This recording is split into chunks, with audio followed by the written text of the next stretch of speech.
Hi, thanks for coming to part 2.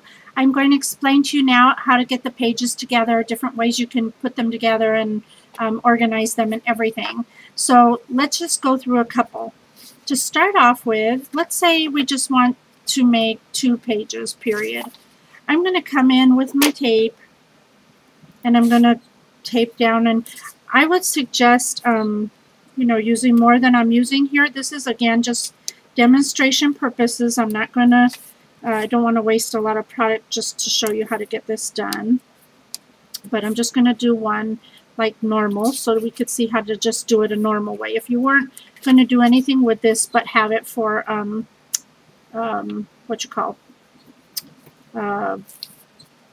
page to page. So let's keep going. I'm going to try to get through this quick if my tape will behave. And then you're going to simply take the next one and put those 2 together, being sure to keep the pages and the spine flush with one another. Oops, I'm sorry, I'm off a little bit. There we go. So there you go. That's just how to do a basic page to page connection. So now we've got page 1, page 2, 3, 4, like that. That's one. Now let's say you want to have a pocket in the next connector. You would take then your tape and you would place it on 3 sides because you're going to want a pocket. Now you determine if you want the pocket to come at the top or on the side. And let's say we're going to do this one at the side. I'm going to tape 3 sides. Now if I'm making a pocket, and this is what I suggest to you, not to use this tape. If you're going to make a pocket where the tag is going to be stuck in, always use wet glue because tape never dries, and when you put your tag in, it will stick to the tape, the little pieces that might not get covered. So with wet glue, since wet glue dries, that won't happen. So now we're going to go ahead and pull this off, and maybe, like I said, I'm waiting for my tape to be cooperative, and I'm going to do the same thing.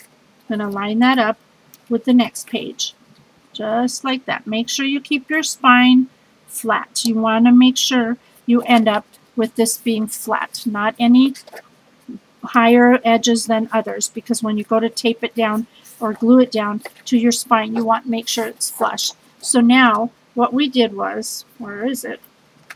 Okay, we've created, well, my tape isn't holding yet. Let me push it down good. We've created a pocket page on the side now. So now we've got this one as a pocket.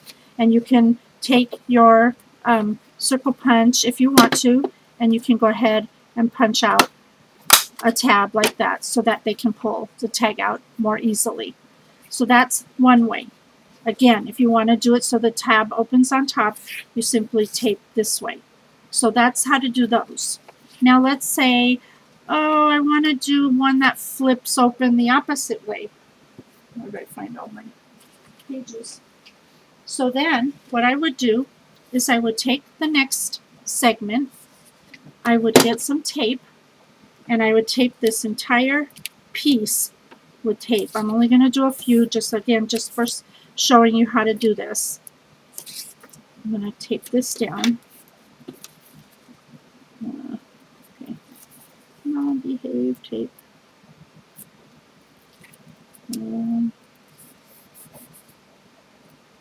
Okay, now this one, instead of putting it the way the gussets all go the same, I'm going to take this and I'm going to take the tape side and I'm going to put it up to that first score line. And I'm going to lay that down right there. Now what we've created is, after this first page, the second page, the tab page, now we have a page that flips out. Now if I wanted to, I only had to tape, instead of this whole back of this piece, I could have taped just the 3 sides and made it a pocket as well, and it would have pulled out from here, and I would have still had the flip. So that's another way to do something like that. Let's show you another. For this one, I want to have it become this split page that's right here. See how there's two splits there? The way I determined how to do that one was you could make them equal in size, top bigger. I made the top bigger than the bottom on this one. It doesn't matter how you do it. You can make 3 if you want to. You can make 4 if you want to. It all depends on how you want to do it. Just draw a straight line like I did here and leave about an inch here. Don't cut this little piece off, and I'll show you why in a second. So all you're going to do is come in with your trimmer or your scissors.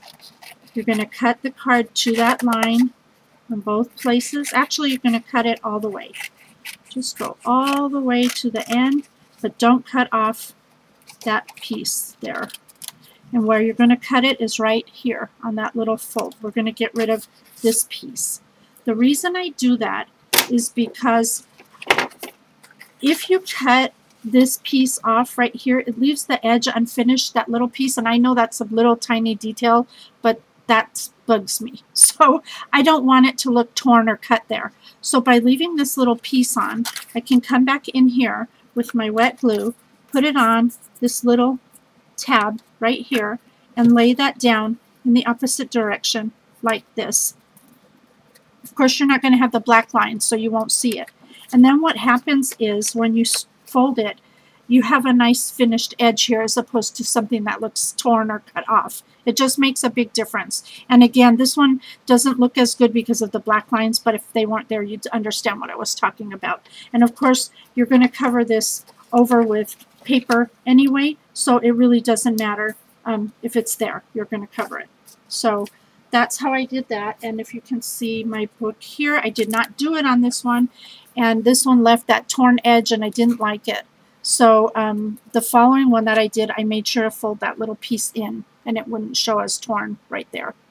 So that's how I did that. To put this one on, you would simply, let's see, where am I? Okay, that's the page that we did that flipped out like that. Now I would glue this one like this. And before you do this one down, you need to come in with the other one and put that first so that you have this page to go next, because you need to have something for the next card to attach to.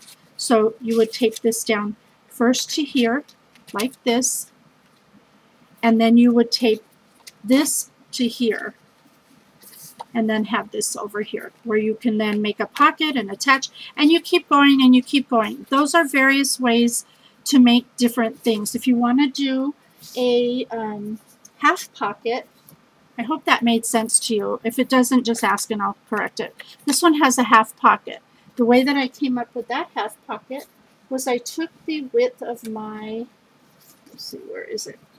I took the width of my card and I extended it by 1/4 of an inch, and I scored it at the 1/4 of an inch mark so that this piece, I didn't do it yet, but let's just pretend I did, will fold over the spine, and you glue it down to the spine there like that. That's how I made the pocket, and then use wet glue to attach the 3 sides. So here it is again, and this one I made an edge, and I'm going to show you a trick and how I do those kinds of things in just a moment.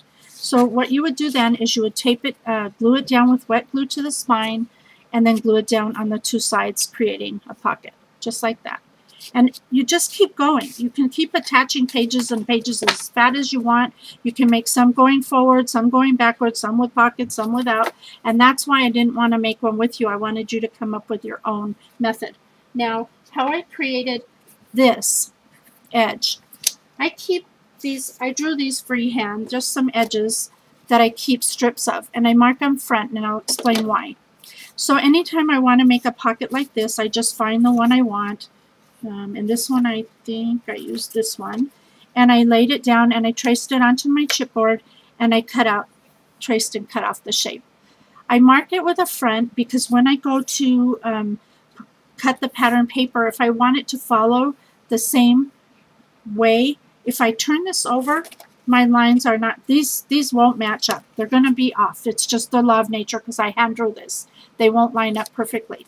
If, however, I lay this on top of the pattern paper and I trace it out, it's going to be exactly the way that I did this one. So that it will mat perfectly. So that's how I did this. And I have several of these I keep around with different borders. I also use this to do one of the pages in the book, and that was the one that came out right here. You see, that's the fold of the, instead of using it in, I used it out.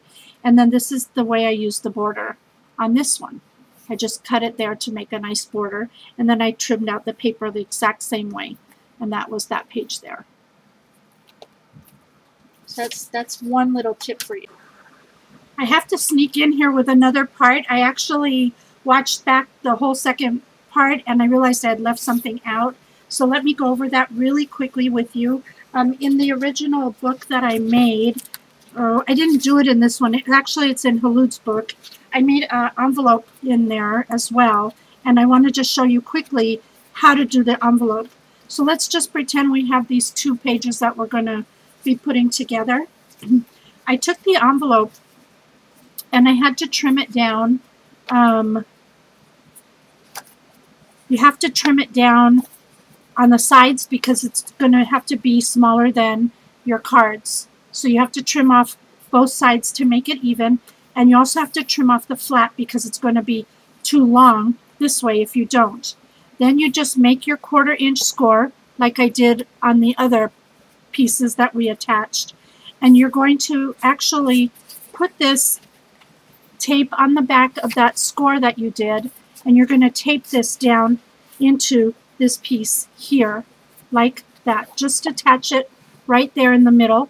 That will create an envelope flap if you'd like to have that in your book.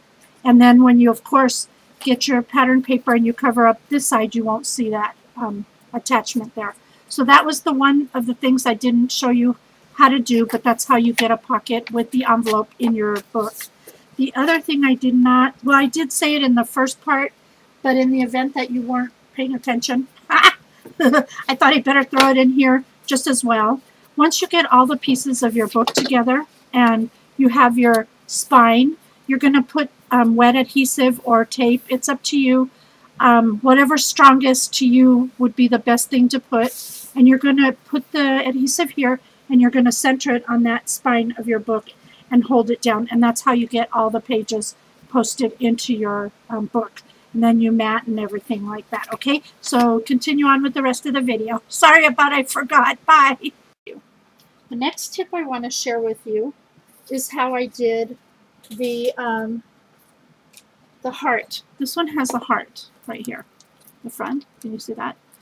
The way I did that really quickly is, if you don't know how to draw a good heart, just fold a piece of paper in half, draw the heart shape, half of the heart on the fold, and cut it out, and you'll have a symmetrical heart shape.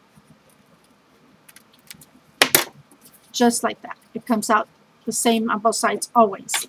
Then I used that and traced it on to my chipboard.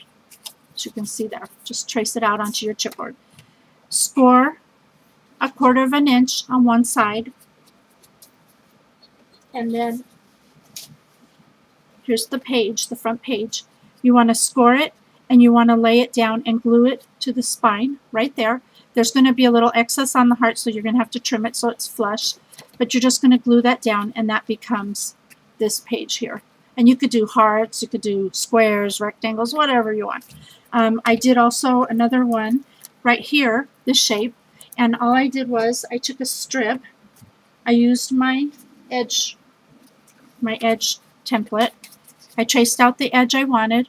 I cut it out. I put a 1/4 inch here, score line, and I attached it to the spine of the card. And that's all you do. You just play with it. Have fun with it. There's so many different ways you could do this. And the last thing I want to share with you is, I know this video is going on. In the other video, I told you that I made my own embellishments to go with the collection, as I didn't feel I had the ones that I really wanted. And for those of you that are new to scrapbooking, you may not know how to do this, so I'm just going to share it with you. I stamped out my images that I wanted to make embellishments out of. I used this stamp set, which is called It's Your Day, and it's from Close to My Heart, and it's in there. That's the Love This one. And I stamped them out. I used chalk ink for this because I like the coverage that it gives. It makes it nice and solid and complete. Chalk inks are made by Colorbox. I don't have the red one here, but I have a brown one. They're like this. So that's what I use for that. After I stamped it out, I fussy cut. And what fussy cut means is basically to cut close to the outline of the shape. So you can go in very tight and cut it exactly close on the line, or you can leave a small border like that, which I chose to do. So that's the next step. Then you take that with wet glue and you apply it to chipboard, and then it will be like this. So now you've got your shape down on chipboard. You're going to go in and fussy cut that out. I know it sounds like a lot of work, but once you do it, it goes really quickly and it doesn't take long. Plus, it gives you unique embellishments that not everyone has. That, you know, it makes something different. So when you fussy cut it out, you'll end up with this or this. And you can see I left the double borders so that they look nice together. And then I added a dimensional on the back, like foam tape. It's raised up just a little to give it a pop-up off the page. So when you place this down on your project, it looks like an embellishment that came with the collection. It's very cool. It's a very cool way to make embellishments. So there you go. I think I covered everything. And if you have any questions, please feel free to ask me. And I'm sorry for the two-parter, but I did want to go over all the different ways to do this. I hope you have fun with it. I'd love to see your creations. Be sure to come back and tell me about it so I can go check it out when you do it. And I'll talk to y'all next time. Bye for now.